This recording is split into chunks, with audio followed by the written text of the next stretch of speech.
2024년 1월 3일 신년 특세 행복을 찾는 새벽 묵상 시간입니다. 오늘은 먼저 사도신경으로 우리의 신앙을 고백하겠습니다.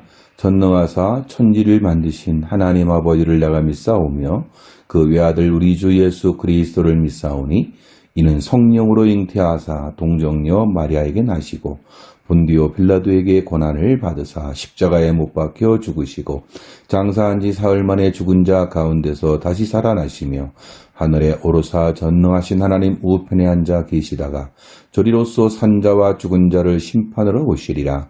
성령을 믿사오며 거룩한 공회와 성도가 서로 교통하는 것과 죄를 사하여 주시는 것과 몸이 다시 사는 것과 영원히 사는 것을 믿사옵나이다.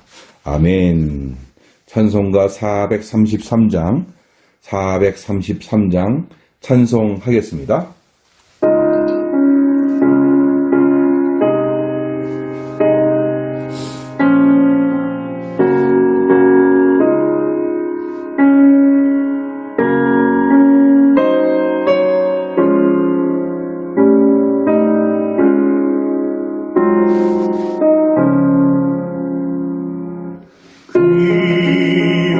귀하신 주여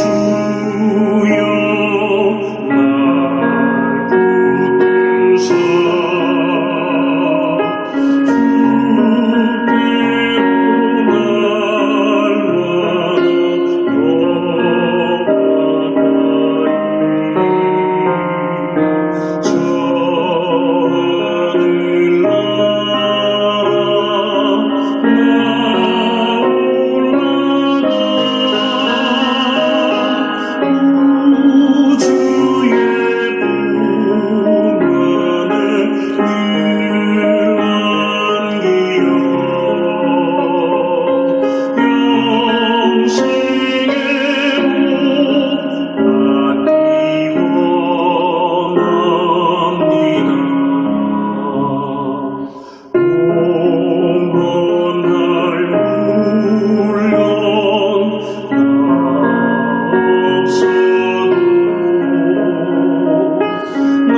아멘.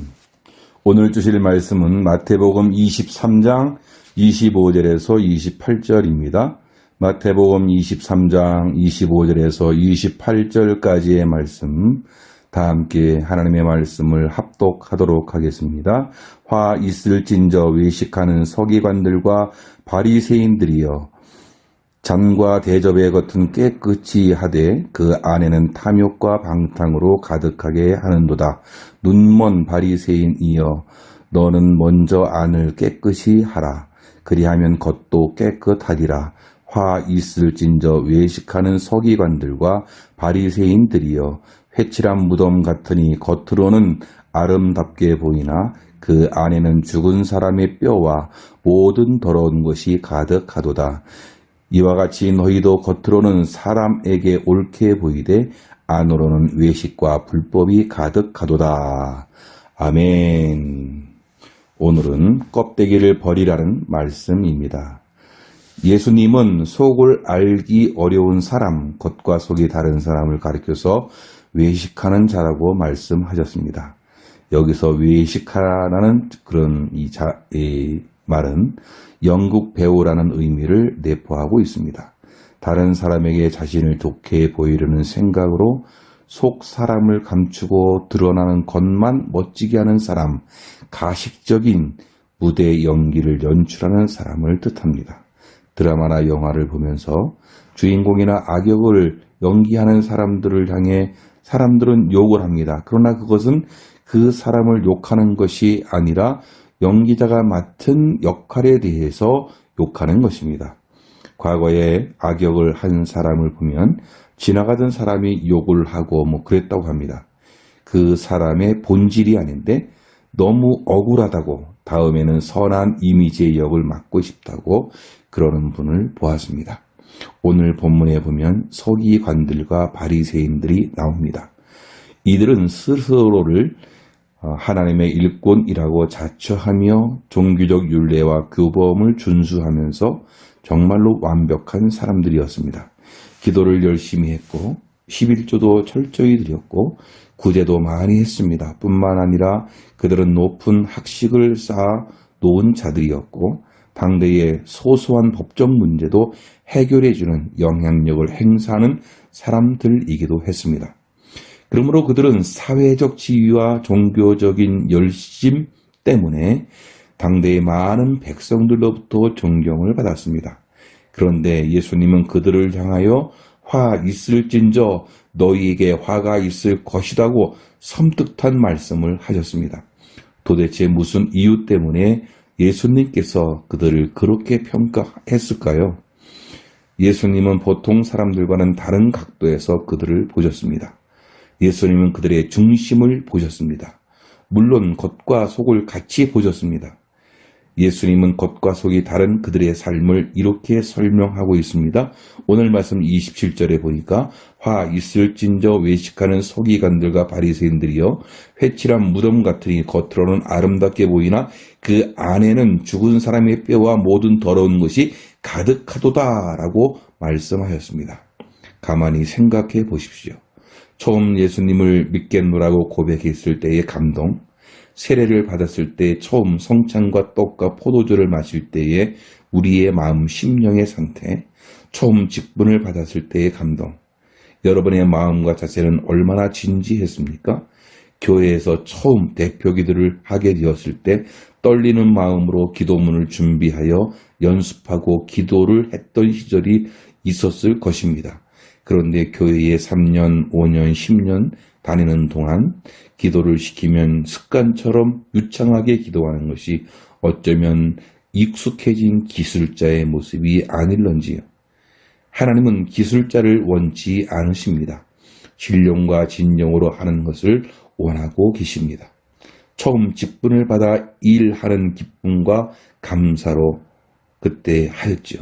그런데 시간이 지나면서 불만도 생기고 자기 나름대로 판단이 생기고 남을 정죄하기까지 하곤 합니다.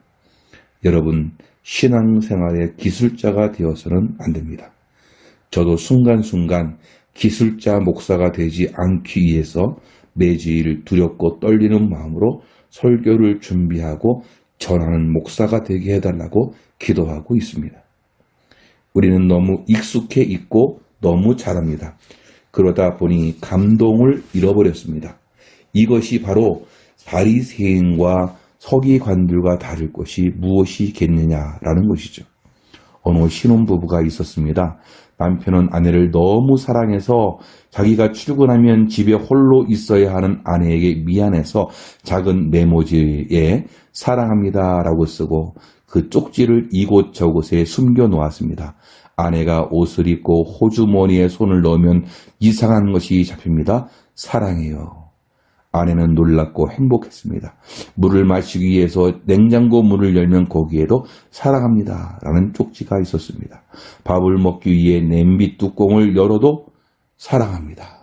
화장품 뚜껑에도, 심지어 신발 속에도, 화장실 휴지에도 당신을 정말 사랑합니다 라는 글이 써 있는 것이었습니다. 집안 어느 구석에도 아내를 사랑하는 남편의 마음이 안 난 곳이 없었습니다. 이 아내는 너무 행복했습니다. 너무 감동이 넘쳤습니다. 그러나 그것도 하루 이틀이지 세월이 흐르니까 밥을 하려고 할 때에 옷을 입을 때마다 화장품 뚜껑을 열 때마다 뻔한 단어 사랑해요가 쓰여진 종이는 더 이상 감동이 아니었고 늘어나는 쓰레기에 불과했습니다. 그래서 아이 열받아 지겨워 죽겠네. 이제 그만해. 이 여인은 남편을 사랑하나 예전의 감동은 잃어버렸던 것입니다. 지금 우리가 그렇지 않습니까? 지금 여러분이 그렇지 않습니까? 하나님 마음에 합한 삶, 하나님을 향해 예비하는 삶을 살겠다고 하면서도 세월이 흐르면서 은혜에 감사하고 찬양하기는커녕 불만과 불평을 말하지 않느냐는 것입니다. 혹 우리에게 껍데기만 남아있는 것은 아닌가 생각해 봐야 합니다. 교회에서, 직장에서, 가정에서 껍데기만 남아있다면 불행한 것입니다. 알맹이가 와서 있어야 하는 것입니다. 진지함이 없어지면 문제가 되는 것입니다. 사람들은 외모 껍데기를 보지만 하나님은 중심을 보십니다. 여호와께서 사무엘에게 이르시되 그 영모와 신장을 보지 말라. 내가 이미 그를 버렸노라. 나의 보는 것은 사람과 같이 아니하니 사람은 외모를 보거니와 나 여호와는 중심을 보느니라. 중심의 성실성을 하나님께서 보십니다. 그 사람의 진심을 보시는 것이죠. 주님께서 복 있는 자가 누구라고 가르쳐 주셨습니까? 심령이 가난한 자, 애통하는 사람, 온유한 사람, 마음이 청결한 사람이 복이 있다고 하였습니다. 이것이 예수님의 새로운 영적인 기준입니다. 구약의 율법이 아닌 예수님, 바로 그리스도의 새로운 기준입니다. 우리 속에 참 생명이 더 중요하다는 것이죠. 종교적인 권위와 의식으로는 안 된다라는 것입니다. 참 생명에 합당한 정신을 알려주신 것입니다. 종교의 권위가 깨져야 합니다. 우리의 껍데기를 버려야 합니다. 생명의 소중함을 알고 신앙의 진지함이 살아나야 합니다. 껍데기는 불행해지는 것입니다. 그래서 버려야만 하는 것입니다. 사람들은 껍데기로만 대하고 성공하겠습니까? 형식적으로만 대하고도 돈 벌기를 바랄 수 있겠습니까? 매너리즘을 빠졌다면 안 되는 것이죠. 버려야 삽니다. 껍데기를 버려야 합니다.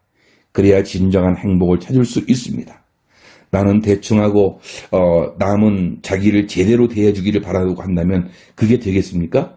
자기 반성이 있어야 합니다. 바리새인들과 서기관들이 하나님을 대하는 것도 그렇게 했습니다. 껍데기였습니다. 사람을 대하는 것도 그렇게 했습니다. 그래서 사람 위에 군림하는 자세로 남았던 것입니다. 여러분 올해 하나님께 예배드리러 나올 때 어떤 마음으로 나오시겠습니까? 여러분이 품고 있는 마음과 생각을 하나님은 다 아십니다. 여호수아도 백성을 향해서 그렇게 말했습니다. 이제는 여호와를 경외하며 성실과 진정으로 그를 섬길 것이라. 너희의 열조가 강 저편과 애국에서 섬기던 신들을 제하여 버리고 여호와만 섬기라 라고 했습니다. 경외하라, 성실하라, 진정한 마음. 여러분 이런 것들 말로는 하기가 쉽습니다. 그러나 말과 마음이, 말과 행동이 같은 것은 참으로 어려운 것이죠. 그렇기에 섬김의 신앙생활이 하나님의 마음에 합한 신앙생활이 어렵다는 것이죠. 히브리서 4장에 보면 하나님께서 마음과 생각과 뜻을 감찰하신다고 했어요. 하나님은 우리의 마음과 생각을, 뜻을 감시하시고 살피신다라는 그런 말입니다. 여러분, 올해 우리가 그렇게 합시다. 껍데기를 버립시다. 진심으로 합시다. 사업을 할 때도 진심으로, 하나님을 섬기고 예배하고 기도할 때도 진심으로, 사람들과 관계를 맺을 때도 진심으로. 여러분, 껍데기를 버리는 귀한 한 해 되시기를 주님의 이름으로 축원합니다. 함께 기도하겠습니다. 전능하신 하나님, 은혜와 사랑을 감사합니다. 하나님, 마음에 합하게 살려는 결심을 하고 사람에게 보이고자 하는 마음을 버리게 하여 주옵소서. 하나님, 이 올 한 해 2024년도 우리에게 주셨는데 너무나 감사합니다. 사람의 평판과 박수에 신경 쓰며 살기보다 하나님의 눈에 드는 신앙인이 될 수 있도록 우리 주님 축복해 주옵소서. 희망과 승리를 믿고 비록 힘들고 험하고 높은 길이라도 찬송하며 가는 백성들 되게 하여 주시옵소서. 오늘 새벽에 주님 앞에 나오신 성도님들, 세상 삶도 예배자로서 부끄럽지 않게 하여 주시고, 사람을 대할 때도, 예배를 드릴 때도, 기도할 때도, 사업을 할 때도 껍데기를 버리고 진심으로 할 수 있도록 주님 축복하여 주옵소서. 예수님의 이름으로 기도하옵나이다. 아멘. 주님께서 가르쳐 주신 기도로 예배를 마치겠습니다. 하늘에 계신 우리 아버지여, 이름이 거룩히 여김을 받으시오며 나라가 임합시오며 뜻이 하늘에서 이루어진 것 같이 땅에서도 이루어지이다. 오늘 우리에게 일용할 양식을 주옵시고 우리가 우리에게 죄 지은 자를 사하여 준 것 같이 우리 죄를 사하여 주옵시고 우리를 시험에 들게 하지 마옵시고 다만 악에서 구하시옵소서. 대개 나라와 권세와 영광이 아버지께 영원히 있사옵나이다. 아멘. 각자 개인 기도하시기 바랍니다. 가정을 위해서, 여러분 자녀를 위해서 기도하시고, 우리 교회를 위해서 여러분 기도하시고, 정말로 껍데기를 버리는 그런 신앙인이 되기 위해서 기도하시다가 각자가 마무리하여 주시기를 바랍니다. 감사합니다.